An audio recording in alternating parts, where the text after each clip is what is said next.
Comment faire face au coronavirus? Pour être aussi proche qu'avant, gardons nos distances maintenant. Pour retrouver les spectacles et leur tonnerre d'applaudissements, lavons-nous les mains régulièrement.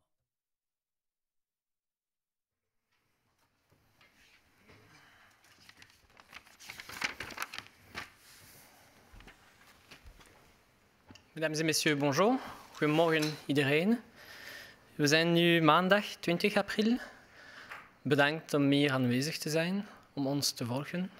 Ik zal direct het woord geven aan Steven om meer informatie te geven. Goedemorgen iedereen, bonjour tout le monde. We presenteren nu de cijfers van gisteren, 19 april. De afgelopen 24 uur zijn er 232 nieuwe patiënten opgenomen in het ziekenhuis. En 138 patiënten hebben het ziekenhuis mogen verlaten. Dat brengt het totaal aantal patiënten in de ziekenhuizen nu op 4.920. Dat is een stijging van 49. Daarvan liggen er 1071 op intensieve zorgen. Dat is een daling van 10. En 760 patiënten moeten beademd worden. Dat is een daling van 21. De afgelopen 24 uur werden er 168 overlijdens gerapporteerd, waarvan 84 in Vlaanderen, 56 in Wallonië en 28 in Brussel. Van die 168 overleden er 62 personen in het ziekenhuis. Dit zijn allemaal bevestigde gevallen. En 103 personen in de woonzorgcentra. Daarvan werden er 3% bevestigd in het labo.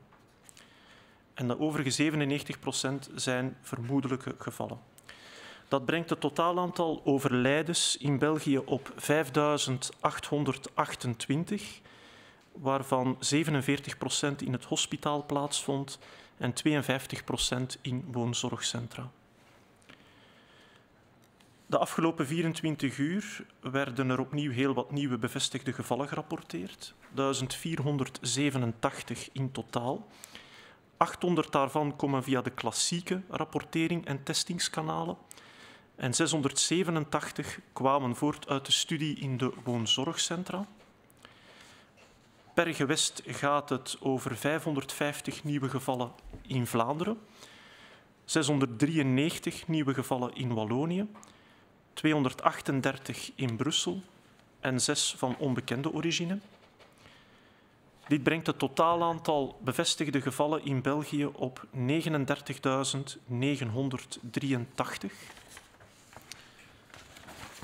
In totaal werden er gisteren 8.118 testen afgenomen. En dat brengt het totaalaantal testen in België op 161.896.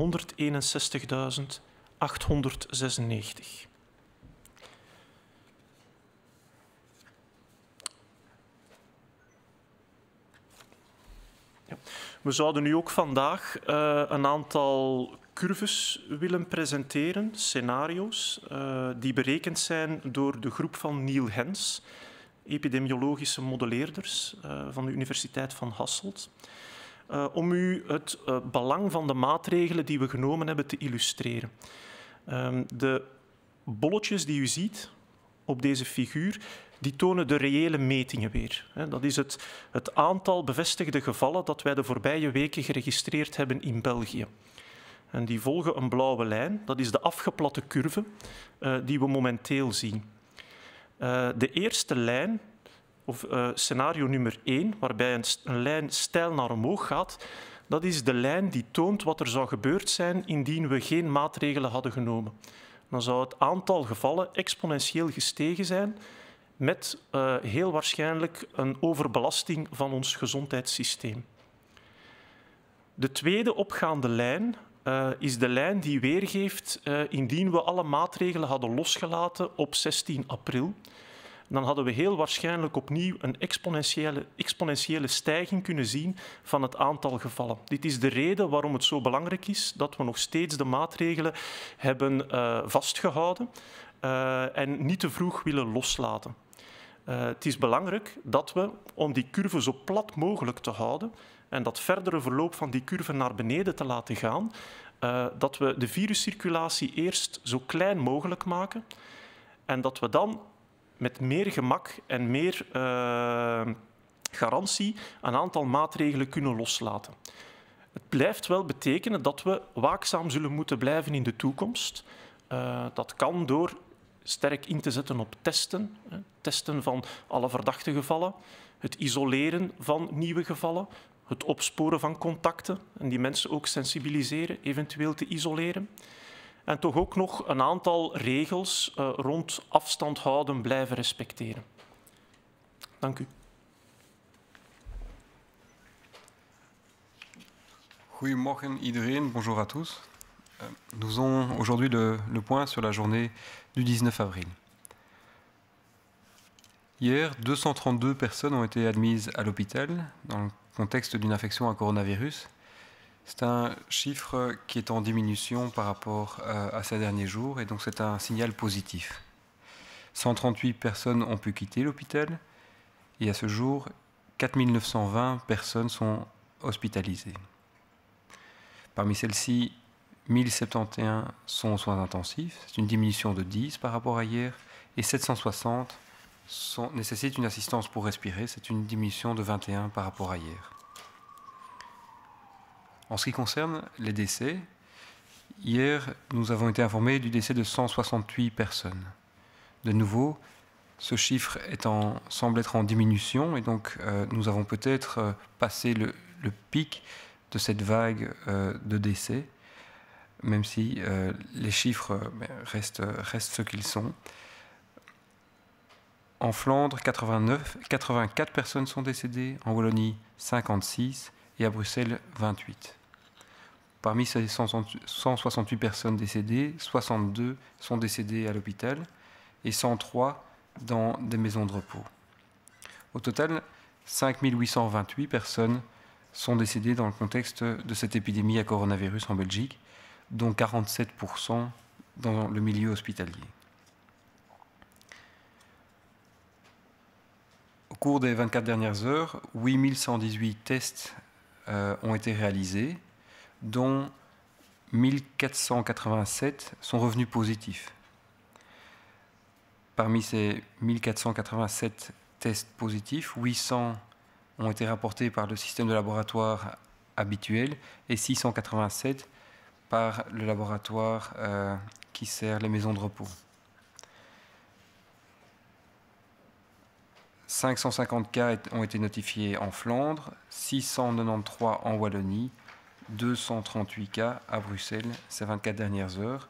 Cela porte à 39 983 le nombre de cas confirmés par un test de laboratoire depuis le début de cette épidémie sur les 162 000 tests déjà réalisés. Aujourd'hui, nous voudrions également vous montrer un autre type de courbe qui est réalisé par l'équipe de Neil Hens à l'université d'Asselt. Dans cette courbe, les petits points noirs sont le nombre de personnes admises à l'hôpital en Belgique. Vous voyez que ce nombre a augmenté avec le temps et il semble que nous avons atteint un pic et que nous sommes maintenant dans une diminution lente mais qui se confirme. Le premier scénario est celui de l'absence de mesures au moment où nous avons décidé de prendre toutes ces mesures de confinement. Donc, au moment où nous avons décidé de prendre ces mesures, nous étions dans une courbe qui démarrait extrêmement fort et les mesures que nous avons faites, tous les efforts que nous avons faits, nous a permis d'aplatir la courbe. Et donc, ce scénario, nous avons pu l'éviter grâce à l'engagement et la solidarité de chacun. C'est donc un résultat collectif que je pense qu'il faut pouvoir montrer et reconnaître. Le deuxième scénario est celui qui aurait pu se produire si, en date du 16 avril, nous avions recommencé à vivre comme avant, avec l'ensemble des contacts, sans faire attention à une situation comme on aurait pu la connaître, par exemple, au mois de décembre, avant que ce virus ne soit présent chez nous. Si nous n'avions à ce moment-là décidé de prendre plus aucune mesure, ce qui est évidemment pas imaginable en ces temps, nous aurions de nouveau eu un redémarrage exponentiel. Et donc, à l'avenir, nous allons devoir continuer à vivre avec la présence de ce virus, car vous voyez que cette courbe n'est toujours pas à zéro, le virus circule encore dans notre pays, mais tout l'objectif va être de trouver une zone de confort, un périmètre où l'on peut continuer à vivre tout en se protégeant soi-même et protégeant notre communauté de ce type d'augmentation fulgurante.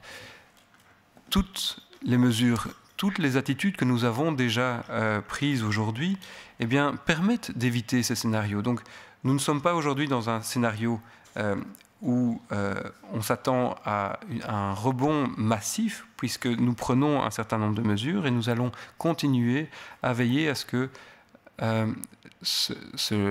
la quantité de virus qui circule puisse continuer à diminuer. Ça va se passer notamment par le fait que chacun, quand il se sent malade, s'isole d'emblée des autres et contacte son médecin. Ça va passer par le fait qu'on va pouvoir réaliser des tests pour donner un diagnostic à un maximum de personnes qu'il nécessite. Et ça va aussi passer par le fait que l'on va s'inquiéter de savoir qui vous avez potentiellement contacté et contaminé pendant cette période où vous étiez contagieux, et éventuellement aussi savoir où vous avez été contaminé pour qu'on puisse de façon préventive agir pour éviter que d'autres personnes à l'avenir soient contaminées comme cela pourra encore se passer à l'avenir. Et donc, nous allons dans une direction, dans une façon de nous organiser en société qui va vers une solidarité, mais aussi des mesures qui vont permettre de continuer à contrôler ce risque tout en nous permettant d'élargir le périmètre de sécurité dans lequel nous pouvons circuler et interagir. Voilà pour aujourd'hui.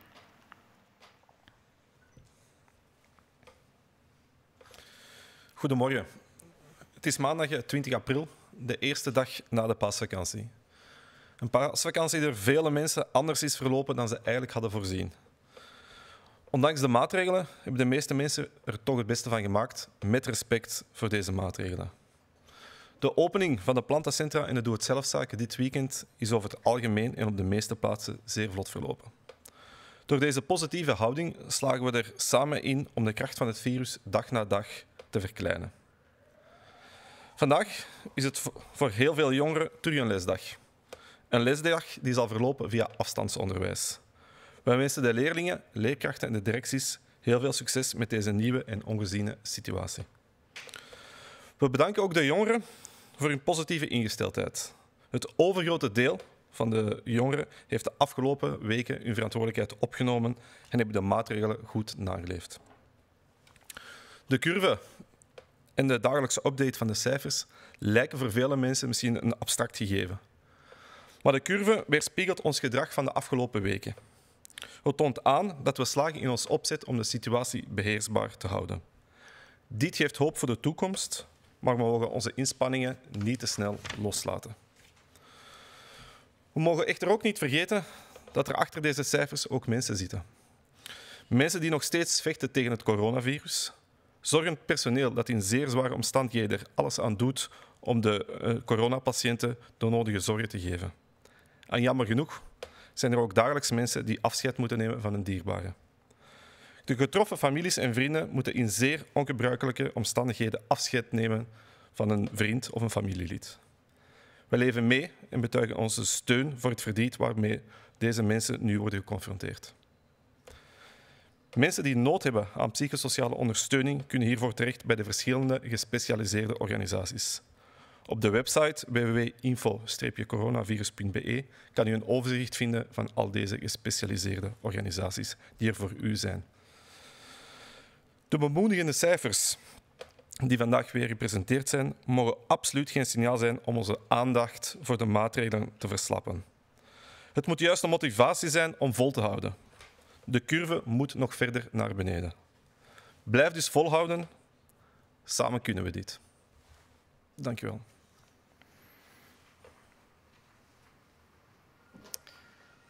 Bonjour à tous.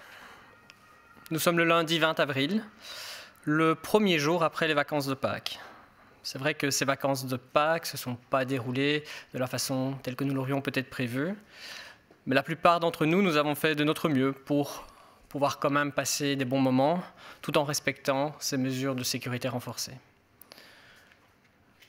La réouverture des jardineries, des pépinières, des magasins de bricolage durant le week-end passé s'est déroulée de manière très fluide dans beaucoup de lieux. Votre attitude positive montre que nous avons réussi ensemble à adopter les bons comportements et que nous avons réussi à limiter cette puissance du virus dans notre société. Aujourd'hui, plusieurs enfants, plusieurs adolescents vont peut-être prendre des contacts plus scolaires via des pratiques d'enseignement à distance. Nous souhaitons encourager tous les enseignants, les élèves et les directions dans cette nouvelle forme peut-être de contact scolaire. Nous remercions évidemment les plus jeunes qui ont montré aussi ces derniers jours un comportement très positif. La plupart d'entre nous, et la plupart d'entre eux aussi, ont pu, durant ces dernières semaines, prendre leurs responsabilités pour vivre au mieux en respectant ces mesures. La courbe que nous vous montrons et l'actualisation quotidienne des chiffres peuvent sembler pour certains d'entre vous un peu trop abstraites. Mais la courbe reflète en fait nos comportements, ce que nous avons fait durant ces dernières semaines. Elle montre surtout que nous avons réussi ensemble à rendre cette situation gérable. Cela nous donne évidemment espoir pour chacun d'entre nous dans l'avenir. Mais nous ne devons pas encore aujourd'hui abandonner nos efforts. Nous ne pouvons pas oublier que derrière ces chiffres se trouvent des personnes, des hommes et des femmes qui encore et toujours aujourd'hui se battent contre le virus. Nous pensons en particulier au personnel soignant qui, dans des circonstances très exceptionnelles, font leur possible pour procurer les soins nécessaires à l'ensemble des patients touchés par le coronavirus.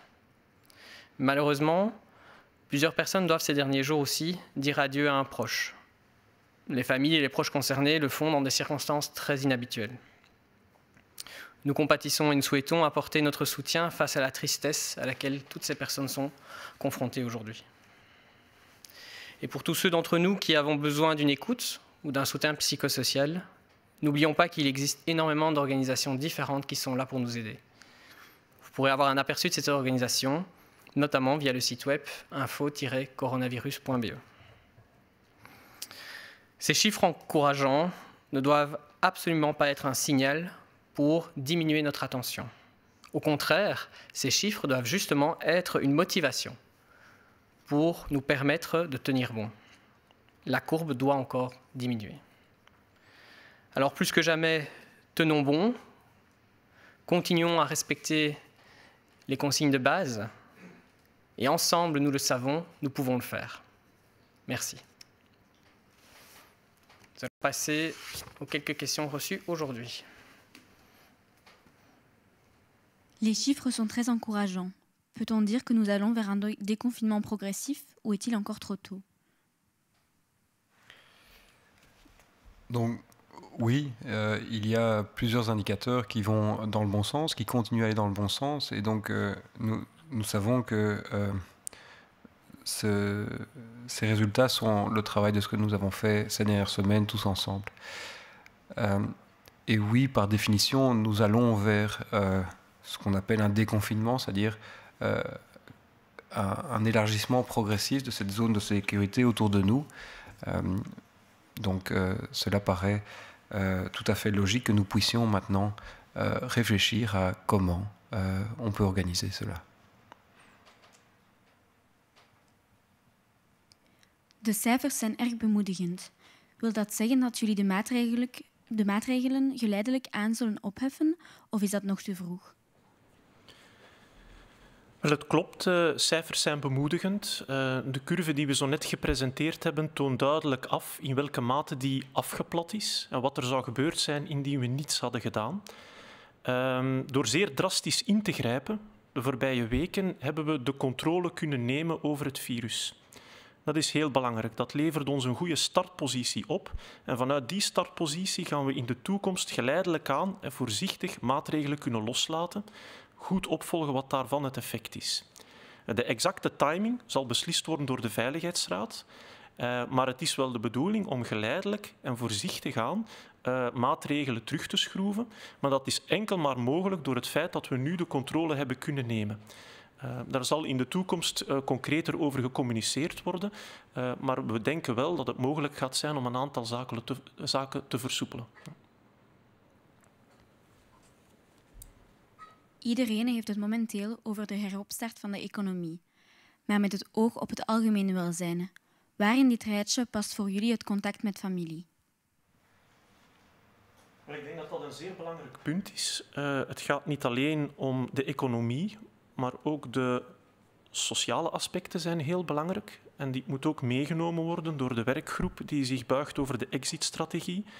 Het heropstarten van de economie, of het doen herleven van de economie is heel belangrijk. Maar we moeten ook oog hebben voor de sociale gevolgen van deze maatregelen.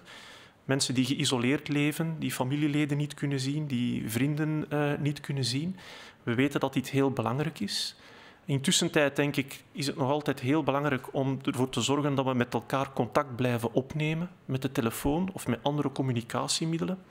En naar de toekomst toe maakt dit zeker deel uit van de denkoefening van de exit-strategie, in welke mate bepaalde dingen al dan niet terug mogelijk gaan zijn.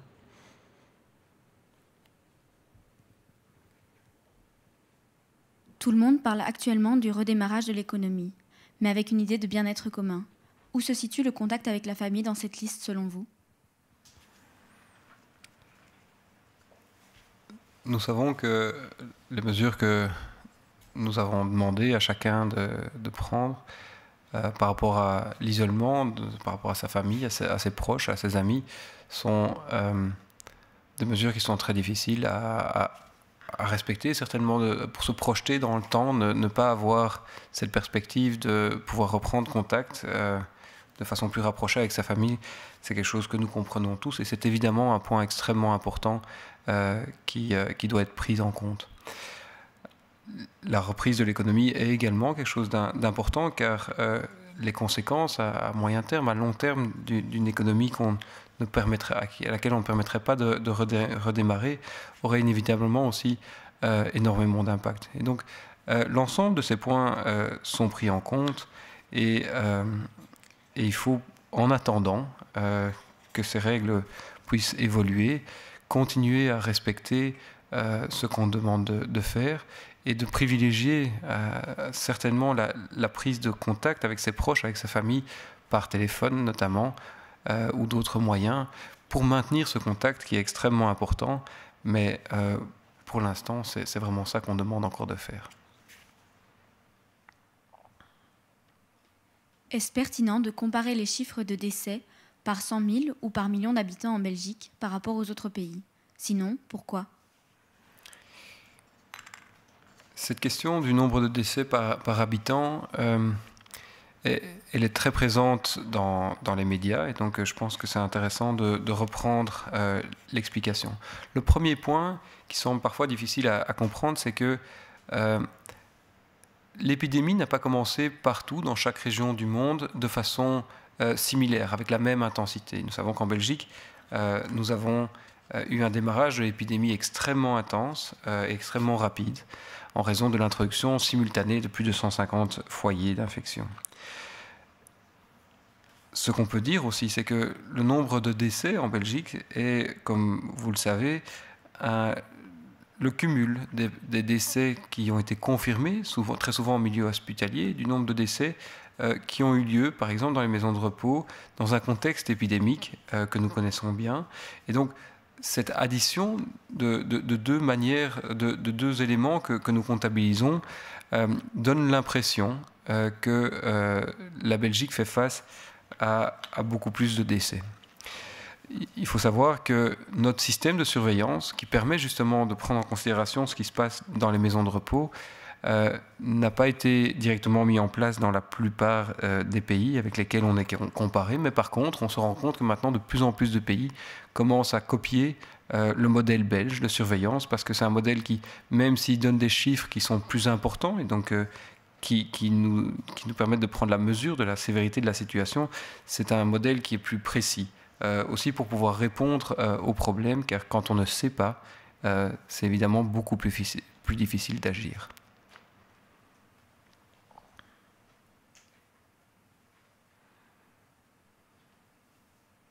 Is het relevant om de sterftecijfers per 100.000 of miljoen inwoners in België te vergelijken met andere landen? En zo nee, waarom?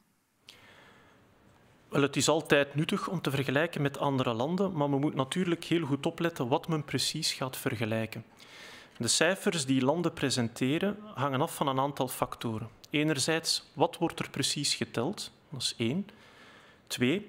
Het is ook belangrijk wanneer men landen vergelijkt of regio's, dat men vergelijkbare regio's of landen vergelijkt. Men moet rekening houden met de bevolkingsdichtheid.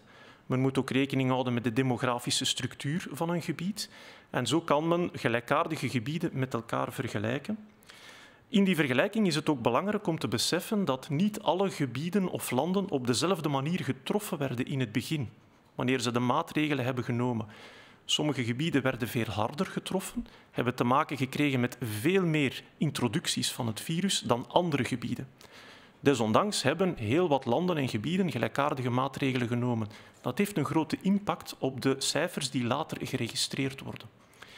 Verder zou ik er toch nog op willen wijzen dat België een van de beste gezondheidssystemen ter wereld heeft en ook een van de beste surveillance-systemen. Onze manier van tellen is zeer compleet.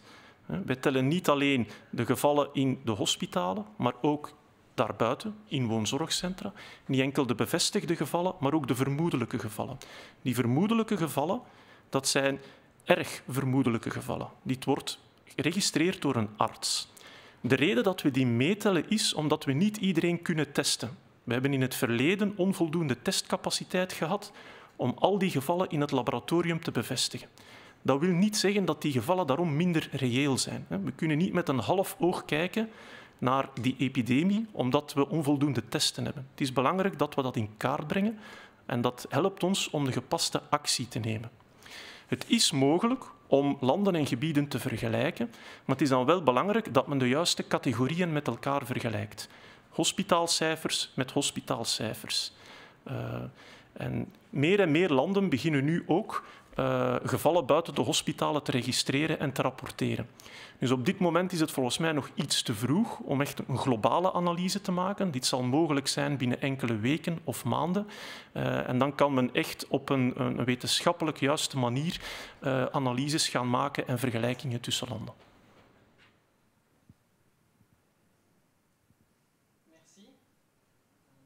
Merci à tous pour avoir suivi ce moment d'information. On se retrouve demain à 11 h. D'ici là, continuons à tenir bon, continuons surtout à rester un maximum chez nous. N'oublions pas ces consignes d'hygiène de base, se laver les mains, reste essentiel, comme le respect d'une certaine distance physique pour notre sécurité et pour la santé des autres. Blijf volhouden en samen kunnen we dit. Dank u wel.